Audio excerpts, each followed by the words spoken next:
시편 8편 1절에서 9절 말씀입니다. 지난주에는 시편 7편 말씀을 통해서 여호와 내 하나님이여 주님께 피합니다 하면서 주님께 피하고 주님의 의로우신 그러한 재판을 갈망하면서 하나님께서 그렇게 행하실 것을 인하여서 하나님을 찬양하며 나갔던 내용이었습니다. 오늘 시편 8편 말씀은 여호와 우리 주여 주의 이름이 온 땅에 어찌 그리 아름답습니까? 찬양하면서 시작합니다. 그러면서 대적들로 말미암아서 어린아이들, 젖먹이들 그 입에서 나오는 그 찬양으로 인해서 하나님께서 권능을 세우신다라고 노래하면서 이 땅에 만드신 모든 해와 달, 별들을 바라보면서 사람이 무엇이기에 하나님께서 이렇게 저를 잊지 않고 기억하십니까? 인자가 무엇이기에 이렇게 돌보십니까? 라고 하나님께 감사하면서 또 노래합니다. 그러면서 이 땅의 모든 것들을 다스리도록 하셨고 만물을 그 발 아래 두셨습니다. 모든 소, 양, 들짐승, 공중의 새, 바다의 물고기 모든 것들을 하나님께서 그 발 아래 두게 하셨습니다. 고백하면서 여호와 우리 주여 주의 이름이 온 땅에 어찌 그리 아름답습니까? 라고 노래하는 시입니다. 우리 함께 시편 8편 1절에서 9절까지 봉독합니다. 시작. 여호와 우리 주여 주의 이름이 온 땅에 어찌 그리 아름다운지요 주의 영광이 하늘을 덮었나이다. 주의 대적으로 말미암아 어린아이들과 젖먹이들의 입으로 권능을 세우시며 이는 원수들과 보복자들을 잠잠하게 하려 하심이니이다. 주의 손가락으로 만드신 주의 하늘과 주께서 베풀어 두신 달과 별들을 내가 보오니 사람이 무엇이기에 주께서 그를 생각하시며 인자가 무엇이기에 주께서 그를 돌보시나이까. 그를 하나님보다 조금 못하게 하시고 영화와 존귀로 관을 씌우셨나이다. 주의 손으로 만드신 것을 다스리게 하시고 만물을 그의 발 아래 두셨으니 곧 모든 소와 양과 들짐승이며 공중의 새와 바다의 물고기와 바닷길에 다니는 것이니이다. 여호와 우리 주여 주의 이름이 온 땅에 어찌 그리 아름다운지요. 아멘. 본 말씀을 각자가 3, 4분 정도 묵상하겠습니다. 거기까지 보시겠습니다. 오늘 시편 8편 말씀은 다윗의 시 인도자를 따라 깃딧에 맞춘 노래 이렇게 표제어가 붙어 있습니다. 깃딧이 정확하게 어떤 의미인지는 모릅니다.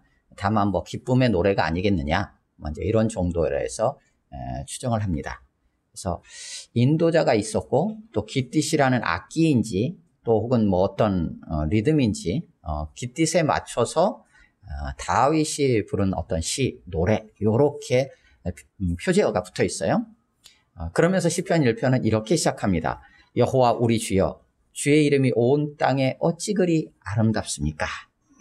주의 영광이 하늘을 덮었습니다. 라고 찬양하면서 시작합니다. 맨 마지막 시편 8편 9절도 동일하게 1절과 마찬가지로 여호와 우리 주여 주의 이름이 온 땅에 어찌 그리 아름답습니까? 참으로 아름답습니다. 참으로 장엄하고 영광스럽습니다. 라고 하면서 마칩니다. 자, 오늘 시편 8편 말씀도 다양하게 단락들을 구분을 할 수 있지만 이 시간 제가 나눈 어떤 기준들은 하나님을 향한 찬양의 고백 1절과 9절 따로 빼고 그 중간에 있는 2절에서 8절까지를 이렇게 묶어서 나눴습니다. 그리고 2절에서 8절까지는 세 부분으로 좀 구분을 해서 대적하고 좀 대조된 어린아이들과 젖먹이들을 통해서 하나님께서 하시는 일, 그리고 3절에서 5절까지는 우리가 무엇인데 하나님 창조하신 이 세계에 비하면 우리는 참 보잘것없어 보이는데 하나님께서 우리를 얼마나 생각하시고 돌보시는지 그 은혜에 대한 부분들, 그리고 6절에서 8절까지는 그런 우리에게 이 온 땅의 것들을 다스리게 하시고 만물을 그 발 아래 두게 하셨다라는 우리의 어떤 삶에 나아가야 되는 삶의 방향들과 관련돼서 하나님께서 하신 일, 이렇게 해서 세 개 부분으로 구분을 했습니다. 1절을 같이 읽겠습니다. 1절입니다. 시작. 여호와 우리 주여 주의 이름이 온 땅에 어찌 그리 아름다운지요 주의 영광이 하늘을 덮었나이다. 아멘. 시편 7편 1절은 이렇게 시작했습니다. 여호와 내 하나님이여 내가 주께 피합니다 로 시작을 했어요. 지극히 개인적인 어떤 고백처럼 시작을 했어요. 근데 하나님과의 언약 관계 속에 있고 그 언약, 신실하신 그 하나님을 기억하면서 여호와 부르고 그 하나님께서 나의 삶에 세상과 다르게 하나님께서 의로운 재판장으로 오셔서 분명하게 의롭게 판단해 주실 것을 의지하면서 실제로 그렇게 하실 수 있는 전능하신 하나님이라는 고백, 그 하나님이 바로 나의 하나님이다 라는 고백 속에서 그 하나님의 품에 꼭 안겨서 시편 7편을 노래했었습니다. 그런데 오늘 시편 8편은 여호와 또 동일하게 언약 관계 속에 있고 더 나아간다면 출애굽기 3장 14절을 통해서 나타나는 것처럼 모세가 하나님이 이스라엘 백성들에게 보내는 상황 속에서 도대체 제가 누가 나를 보냈다고 소개를 해야 됩니까? 라고 할 때 하나님께서 나는 스스로 있는 자다. 아브라함의 하나님, 이삭의 하나님, 야곱의 하나님 여호와가 나를 너희에게 보냈다 하라 라고 모세에게 안내해 주시는 내용에 따라서 여호와라는 이 이름은 스스로 계신 분이다 라는 것과 관련되어 있어요. 그런 이름이에요. 그래서 그 여호와, 그분이 바로 주님이시다라고 고백해요. 여호와 우리 주여 할 때 주는 이건 통치자, 주권자, 왕이신 주님을 의미하는 거예요. 그런데 그게 나의 주뿐만 아니라 우리 주다라고 고백을 해요. 오늘 시편 8편 전체적으로 보면 하나님께서 창조하신 세계에 대한 언급들이 기록되어 있어요. 하나님이 손가락으로 지으신 하늘들, 하나님께서 베풀어 두신 달과 별들, 주님의 손으로 지으신 이 땅에 있는 모든 것들, 소와 양들과 들짐승들과 공중의 새와 바다의 물고기들, 바닷물에 다니는 것들 하면서 하나님이 창조하신 세계에 대한 이야기를 하고 있어요. 그러면 하나님이 창조하신 이 땅에 있는 모든 것들과 가장 극명하게 대조가 되고 대비가 되는 하나님에 대한 속성은 무엇일까?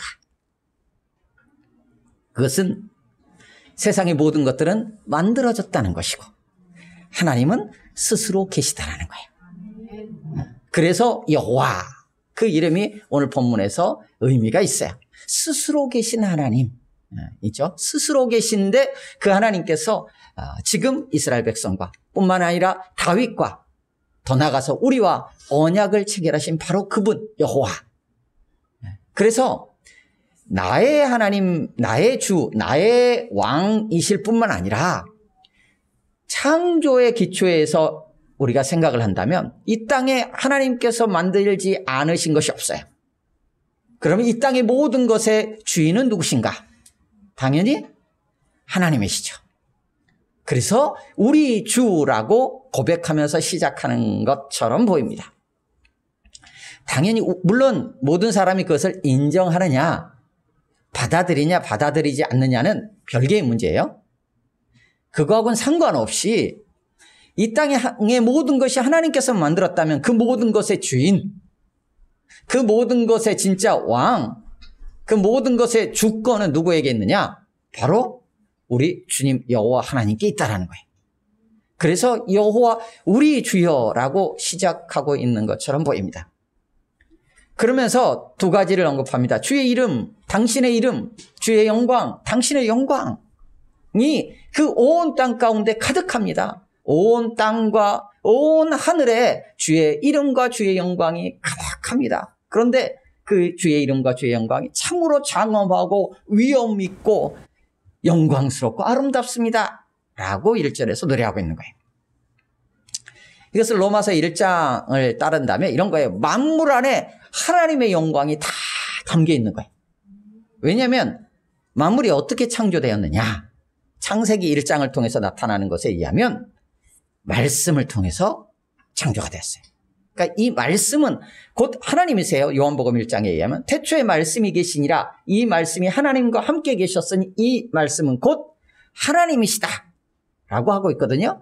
말씀이 육신이 되어서 보이는 우리의 육신의 모양으로 이 땅에 오셨는데 그분이 바로 예수 그리스도세요.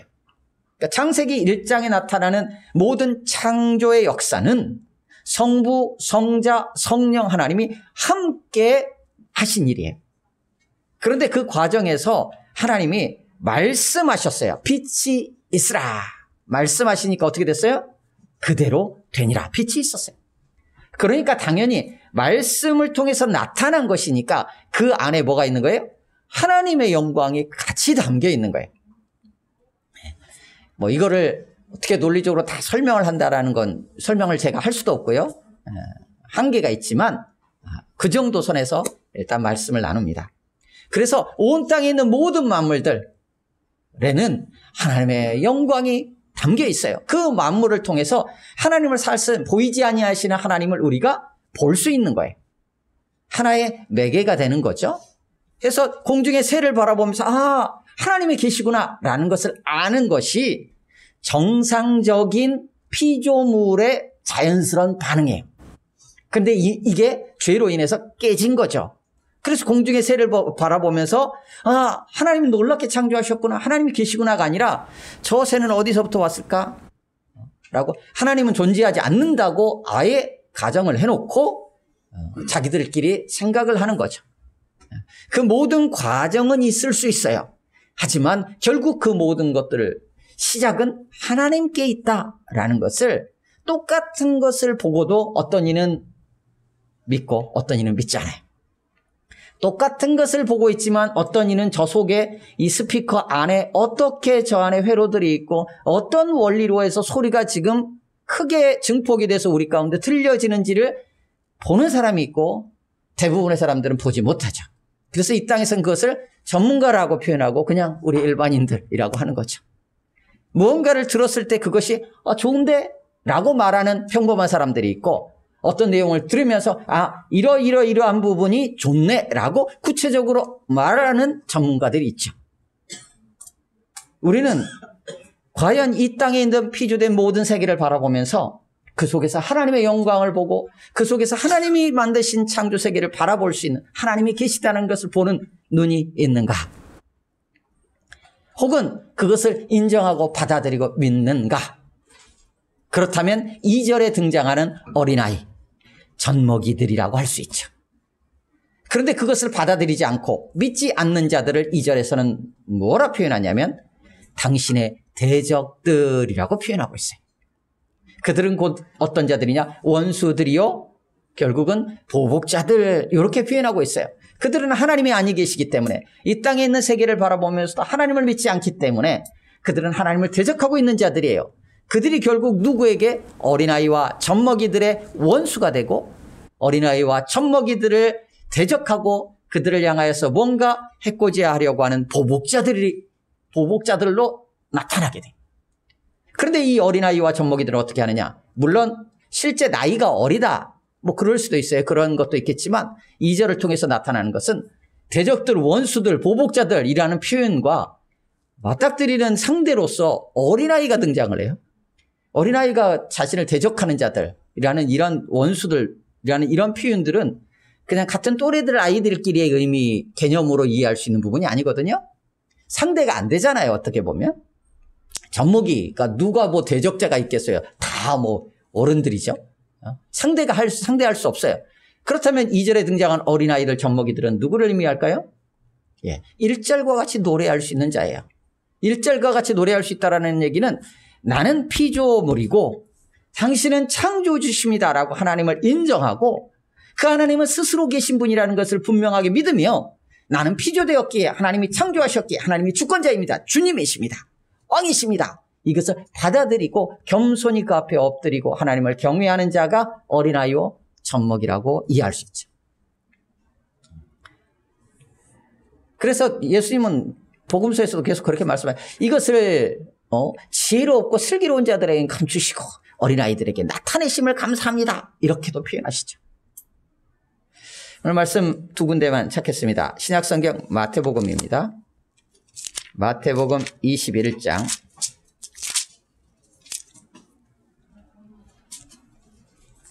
마태복음 21장입니다. 예수님께서 이제 마지막 십자가의 길을 가시기 위해 예루살렘으로 들어가신 그런 상황에서 일어난 일입니다. 신약성경 35쪽, 마태복음 21장 15절, 16절을 같이 읽겠습니다. 시작. 대제사장들과 서기관들이 예수께서 하시는 이상한 일과 또 성전에서 소리질러 호산나 다윗의 자손이여 하는 어린이들을 보고 노하여 예수께 말하되 그들이 하는 말을 듣느냐. 예수께서 이르시되 그렇다. 어린아기와 젖먹이들의 입에서 나오는 찬미를 온전하게 하셨나이다 함을 너희가 읽어본 일이 없느냐 하시고. 아멘. 16절에 예수님께서 말씀하신 이 내용이 오늘 시편 8편 2절의 내용입니다. 약간 좀 번역은 좀 다르죠? 번역이 다른 거는 구약 성경이 히브리어로 기록이 되어 있는데 이것이 헬라어로 번역이 됐어요. 그것을 70인역이라고 얘기해요. 70인역 헬라어로 기록된 구약 성경, 헬라어로 번역된 그 구약 성경에 있는 그 단어가 마태복음 21장 16절에서는 그 헬라어로 그대로 인용이 되어 있어요.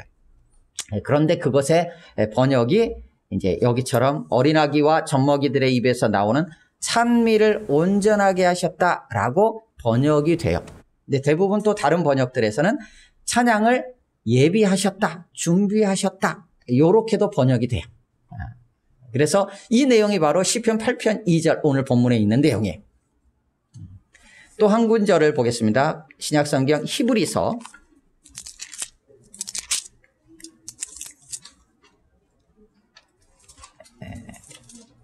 2장 신약성경 354쪽입니다. 신약성경 354쪽 히브리서 2장 6절에서 9절입니다. 신약 354쪽 히브리 야고보 할 때 히브리서 2장 6절에서 9절인데요. 같이 한번 읽어보겠습니다.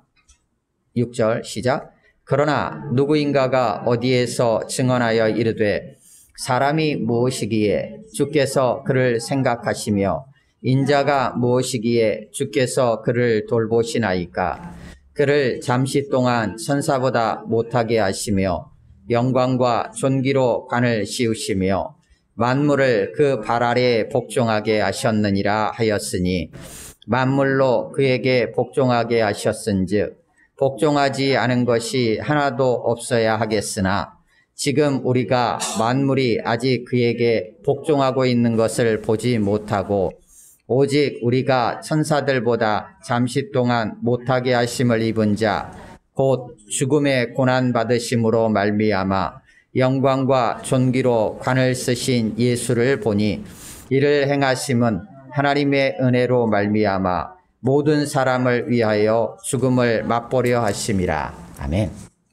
이 말씀은 오늘 시편 8편 이어져서 나오는 말씀 4절, 5절, 6절의 말씀입니다.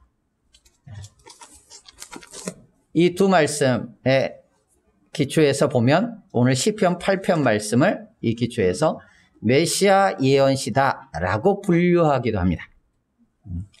결국은 여기서 말하고 있는 사람, 인자, 이렇게 2절에서 이 어린아이와 젖먹이들이 찬양하고 있는 대상은 누구냐면 예수 그리스도예요. 그리고 예수 그리스도의 특별히 십자가 사건과 관련되어져 있는 내용으로 이해할 수 있어요. 다만 여기서 우리가 생각할 것은 지난주에도 나눴지만 이 시로 노래하고 있는 다윗 자신이 이것을 이렇게 노래하고 혹은 기록할 당시에 예수 그리스도 메시아를 생각하면서 이렇게 십자가의 고난을 받으시며 나아갈 때 호산나 다윗의 자손이여 아이들이 이렇게 노래할 것이다라는 것을 알았느냐? 그거는 아니에요. 그리고 예수님의 십자가의 죽으심 그 바로 예수 그리스도 만물이 그 발 앞에 엎드리게 될 것이다 라는 것을 알았느냐? 4절 5절 같이 그거는 아니에요. 그는 다 모르고 자신의 상황 속에서 고백하고 있는 거예요. 그런데 그것이 결국 궁극적으로 어디에서 성취되었느냐? 예수 그리스도 안에서 성취가 되었다라는 거예요. 그래서 신약 성경에서 이 시편 8편을 말씀에 대해서 예수님이 그렇게 인용하셨고, 또한 당시 하나님께서 성령으로 이 말씀이 그런 의미다, 예수 그리스도를 통해서 완성되었다라는 것을 보여주면서 히브리서에 기록이 되어 있는 거야. 이전에서 어린아이들과 젖먹이들이 입으로 권능을 세우신다, 이 표현이 사실은 조금 어떻게 이해를 해야 되나 좀 어려울 수도 있는데요.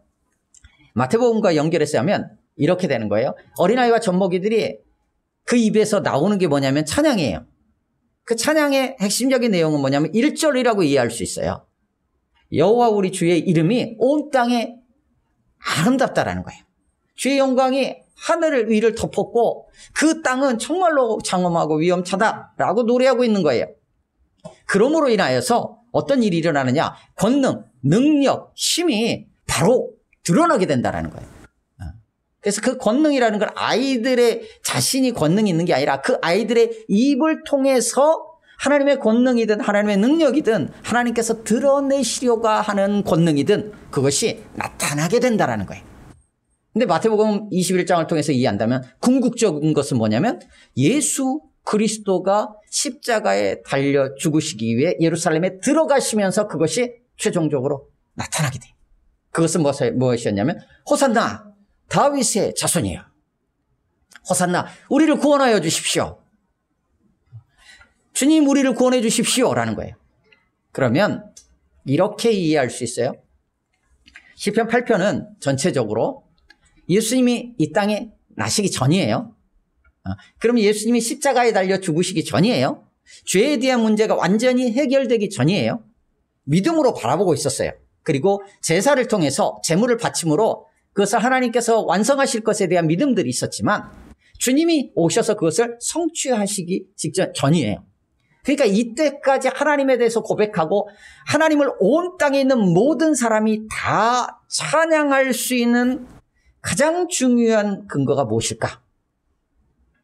무엇 때문에 모든 사람 예외 없이 온 땅의 모든 만물이 하나님을 찬양할 수 있을까? 그것을 시편 8편에서는 명확하게 하나님의 창조 사역이다라고 얘기하고 있는 거예요. 하나님께서 이 땅을 만드셨기 때문에 창조주시기에 당연히 주권자요 왕이시기에 그 하나님을 찬양하는 것이 마땅한 거예요. 그래서 어린아이와 젖먹이들이 찬양할 수 있는 것은 이 땅을 창조하신 하나님, 우리를 창조하신 하나님, 그러니 온 땅 가운데 하나님의 영광이 가득합니다라고 노래하는 거예요. 근데 예수님이 오셨어요. 그 다음에는 어떤 일이 일어나요? 창조뿐만 아니라 그 안에서 하나님이 우리를 위해, 모든 인류를 위해, 온 땅의 모든 영혼들을 위해서 기꺼이 십자가에 달려 죽으신 사건이 모든 영혼들이 하나님을 찬양할 결정적인 이유가 되는 거예요. 그래서 예수 그리스도의 십자가에 가시는 그 길 안에서 호산나 다윗의 자손이여 라는 것은 강구이기도 해요. 우리를 구원해 주십시오라는 의미도 있지만 그것은 뭐예요? 말을 바꾸면 오직 당신 주님만이 우리 모두를 구원하실 수 있는 분이십니다 라고 인정하고 받아들이고 노래하는 거예요. 모든 인간이 하나님을 찬양할 수 있는 두 가지를 이걸 통해서 확인하게 돼요. 하나님이 창조주시기 때문에 우리는 하나님이 만드신 자이기에, 또 하나는 그 하나님께서 죄 가운데 죽을 수밖에 있는 모든 인류를 대신해서 그 아들을 죽기까지 내어놓으셨고 그 아들 예수 그리스도께서 십자가의 길을 가셨기에 모든 사람은 다 하나님을 찬양해야 되는 거예요. 원하든 원치 않든 그것이 우리가 마땅히 할 바예요. 그가 누구냐? 어린아이요 젖먹이라는 거예요. 그것을 받아들이고 믿고 그렇습니다라고 하는 거예요. 그렇습니다. 그러지 않는 자들이 오늘 본문에 대적으로 등장하는 거예요. 하나님께서 그 일들을 하시는 거예요. 그렇게 받아들이는 자들을 통해서 하나님의 권능을 드러내시는 거예요. 그리고 주님이 드러나셔요. 그러면서 3절에서 다윗은 이렇게 바라봅니다. 하늘을 바라보니까 주의 손가락으로 만드신 하늘들이 있어요. 그리고 달과 별들이 있는 거예요. 그것들을 다 보니까, 보고 나서 자신을 바라보니까 어떠냐면 너무나 작아 보이는 거예요. 너무나 작아 보여요. 너무나 유약해 보이는 거죠. 보잘것없어 보이는 거예요. 그러면 그 순간 어떻게 하냐? 많은 반응들이 있을 수 있겠지만 그냥 두 가지로 나눠 본다면 어떤 사람들, 그렇지 나는 보잘것없는 자지. 아무것도 아니네. 나는 왜 태어났을까? 라는 생각으로 빠지는 자가 있고, 오늘 다윗은 어떻게 빠져요? 그렇지. 나를 그렇게 보잘것없는데, 내가 그렇게 뭔데 하나님께서 나를 잊지 않고 이렇게 기억해 주시지? 하면서 하나님께로 눈을 돌리는 자가 있는 거예요. 네, 이렇게 인자, 여기서 인자는 헤세드, 사랑 인자가 아니고 인자, 사람의 아들의 인자예요. 그러니까 사람이에요, 결국. 인자가 사람이 무엇이간데 도대체 이렇게 돌봐주십니까? 라는 거예요. 이 땅에 온 땅에 하늘들을 바라고 해와 달고 별들을 바라보니까, 이 우주를 바라보니까 너무 작아 보이고 너무 유약해 보이는 나 자신인데, 나 같은 자를 하나님께서 잊지 않고 기억해 주십니까? 이렇게 돌보십니까? 그 하나님의 은혜에 더 놀라워하는 거예요. 내가 보잘것 없어지면 없어질수록 그런 나를 기억하시고 돌보시는 하나님의 은혜가 더욱더 크게 다가온 거예요. 그래서 나 같은 자도 이렇게 돌보십니까? 고백하면서 노래하는 거예요. 그것뿐만 아니라 더 나아가서 하나님보다 조금 못하게 지으셨다는 거예요. 예전 개역 성경에는 이렇게 번역이 돼서 그를 천사보다 조금 못하게 하시고 라고 천사라고 번역됐는데, 개역 개정에서는 이것을 하나님이라고 바꿨어요, 번역을. 그러니까 원래 단어 자체는 하나님이라는 단어로 돼 있어요. 근데 이것을 이제 72년 번역할 때도 천사를 나타내는, 보통 일반적으로 천사를 나타내는 단어로 번역을 했고, 히브리서에서도 그래서 이것을 천사로 그대로 72년을 따와서 표현을 했어요. 근데 이제 원래 쓰였던 단어로 그대로 이제 개역개정도 번역을 했어요. 그래서 하나님보다 조금 못하게 하셨대요. 조금 못하게 하셨다라는 것을 히브리서에서는 잠시 동안 못하게 하셨다, 이렇게 번역을 또 해놨어요. 그러니까 잠깐 못하게 하셨다. 왜냐하면 예수 그리스도하고 연결되니까 어떻게 되냐면, 예수님이 하나님보다 못하시냐? 그게 아니고 하나님과 동등되신 분이잖아요. 그러니까 잠깐 동안, 그러니까 이 단어가 조금이라는 의미인데, 시간으로 따지면 잠시 동안이 되는 거고, 어떤 능력이나 이런 걸로 따지면 조금 부족하다, 이런 의미가 될 수 있는 거예요. 그래서 히브리서에서는 시간적인 개념으로 표현을 해놨어요. 그래서 잠시지만 천사보다 조금 못한 육신을 입고 온 연약한 인간으로 오셨다라는 거예요, 예수님이. 하지만 어떻게 했느냐? 영화와 존귀로 관을 씌우셨다라는 거예요. 그 일들이 어떻게 일어나냐? 예수 그리스도의 십자가의 죽으심으로 그 일들이 완성이 되었어요. 그래서 오늘 본문에서는 하나님께서 그렇게 연약한 우리인데 어떻게 하느냐? 하나님보다 조금 못하게 지으셨대요. 이것은 합당한 표현이에요. 왜냐하면 창세기 1장 2장에서 하나님께서 사람을 창조하실 때 어떻게 창조하시냐면 이렇게 창조하시죠. 우리가 우리의 형상을 따라 우리의 모양대로 우리가 사람을 만들자. 그리고 생육하고 번성하여 온 땅을 다스리게 하자. 충만하여 다스리게 하자라고 하나님께서 복을 주셨다라고 기록하고 있어요. 그러니까 우리 인간은 어떤 존재냐? 하나님의 형상대로 지음받은 존재예요. 어떤 만물도 하나님의 형상대로 지음받았다고 표현되어 있지 않아요. 근데 우리는 하나님의 형상대로 지음받은 존재예요. 그러니까 창조의 관점에서 본다면 5절과 같이 그를 하나님보다 조금 못하게 하시고라는 표현이 적절해요. 그리고 어떻게 하셨냐? 영화와 존귀로 관을 씌우셨다라고 선언하고 있어요. 이렇게 고백하는 거예요. 다윗은 그렇게 하실 거예요가 아니라 그렇게 하셨다라고 고백해요.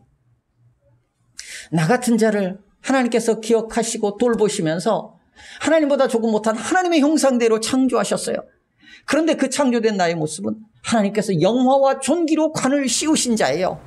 라는 거예요. 그러면서 6절에서 8절까지는 어떤 삶을 살아가도록 하나님께서 창조하셨는가? 주님이 지으신 모든 것들을 다스리게 하시고 만물을 발 앞에 꿇어 엎드리게 하셨다라는 거예요. 창세기 1장에서 그 말씀을 주셨어요. 온 땅을 정복하고 다스리라. 온 땅에 충만하라라고 복을 주셨잖아요. 이 창조의 당시에 우리에게 허락하셨던 이 놀라운 은혜가 죄로 말미암아서 뒤틀어졌어요. 깨어졌어요. 그런 모든 것들을 예수님이 오셔서 십자가에 죽으시고 다시 사심으로 말미암아 이 모든 것을 회복하셨어요. 그래서 예수 그리스도께서 죽으시고 이제 다시 오실 때 우리에게도 그 생명의 면류관을 허락하실 것이고, 주님은 마태복음 28장에서 하늘과 땅의 모든 것을 하나님 아버지께서 나에게 주셨다. 그러니까 너희는 가서 제자를 삼아라 라고 말씀을 하시거든요. 그러니까 온 땅을 다스릴 권세를, 그러니까 예수 그리스도 안에서 우리 모두에게 회복된 거예요. 놀라운 일이죠. 회복되었어요. 근데 그것이 무엇인지에 대한 구체적인 내용에 있어서 오해가 있음으로 인해서 막 내 마음대로 짐승을 잡아 죽이고 내 마음대로 다른 사람들을 막 믿지 않는 자들이라고 해서 막 해치려고 하고 자연을 마음대로 내가 부리려고 하는 이러한 오만함들이 나타날 수 있어요. 정복하고 다스린다는 건 뭐예요? 결국 예수 그리스도 안에서 회복된 거잖아요. 예수 그리스도 안에서 회복됐다라는 얘기는 죄의 문제가 해결되었고 다시금 하나님 앞에 나아갈 수 있는 자가 되었다라는 거예요. 구원받았다라는 거예요. 생명을 얻었다라는 거예요. 그렇다면 온 땅의 모든 자들이 생명을 얻도록 하는 것이 뭐냐면 다스리는 거예요. 생명이 정말 하나님과의 관계 안에서 참 생명을 누리도록 참으로 하나님을 찬양하며 예배하도록 안내하고 돕는 것이 뭐냐면 다스리는 거예요. 그래서 온 땅을 다스리게 하셨다라고 하면서 9절에서 다시 한번 여호와 우리 주여 주의 이름이 온 땅에 어찌 그리 아름답습니까? 라고 노래하면서 마치고 있습니다.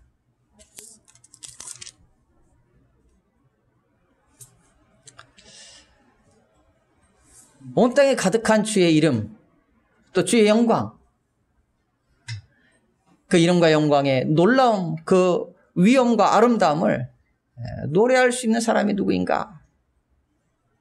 그는 하나님을 여호와 우리의 주권자와 통치자로 고백하면서 경외하는 자 오늘 표현에 의하면 어린아이들과 젖먹이들과 같은 자입니다. 그가 하나님의 창조의 모습 속에서 온 땅이 마땅히 하나님을 찬양해야 되는데 그렇지 않은 대적들이 있어요. 예수 그리스도 안에서 모든 죄를 사하시고 우리를 구원하신 그 하나님을 마땅히 모든 사람이 다 찬양해야 되는데 그 찬양하는 소리조차도 듣기 싫어서 왜 말리지 않느냐라고 말하는 사람들이 여전히 있어요. 하나님의 이 피조 세계를 우리가 바라보고 우리의 자신의 연약함을 직시하는 것도 필요해요. 그 가운데서 어떻게 겸손히 그 하나님 앞에 엎드리고 하나님의 돌보심의 은혜에 감사하며 노래할 수 있는 자 그를 하나님은 오늘도 찾고 계신 거죠. 하나님의 돌보심으로 인해 감격하며 그 은혜를 믿음으로 받아들이는 자 그가 하나님을 노래할 수 있어요. 하나님의 형상대로 지음받았음을 믿고 그 하나님께서 우리에게 생명의 면류관을 씌워주실 것 또한 예수 그리스도 안에서 이미 우리를 하나님의 자녀가 되는 권세를 허락하신 그 은혜를 믿고 확신 속에 살아가는 자 그런 자들을 하나님 오늘도 기대하고 계시는 거죠.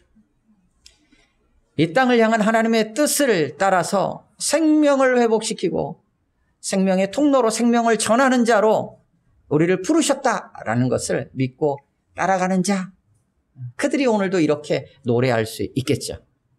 그의 입술에서 온 땅에 가득한 하나님의 영광과 주의 이름을 날마다 그는 노래하게 될 것입니다. 예수 그리스도 안에서 성취된 이 시편의 말씀을 믿고 그 은혜 속에서 감사하며 하나님을 찬양하는 우리의 모든 삶들이 되기를 주님의 이름으로 축원합니다. 아멘. 우리 함께 기도하겠습니다.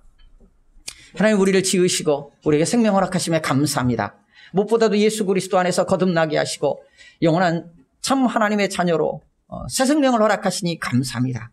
기도했으면 좋겠고요. 온 땅의 만물들을 바라보면서 우리가 살아가는 삶의 자리들을 바라보며 그 속에 역사하시고 그 모든 것을 만드시고 그 모든 것을 다스리시는 하나님을 볼 수 있는 눈이 열리게 하여 주시고 그 안에서 하나님의 영광을 찬양하며 그 하나님을 기뻐하는 삶을 살아갈 수 있도록 성령 하나님 도와달라고 기도하시고 우리의 가족들과 우리 주변에 있는 자들이 참으로 그 생명 안으로 들어올 수 있는 참으로 이 땅을 향해서 우리에게 맡겨주신 참 다스리는 자의 삶을 믿음으로 기쁨으로 살아갈 수 있도록 도와달라고 우리 합심으로 1, 2분 정도 같이 기도하겠습니다.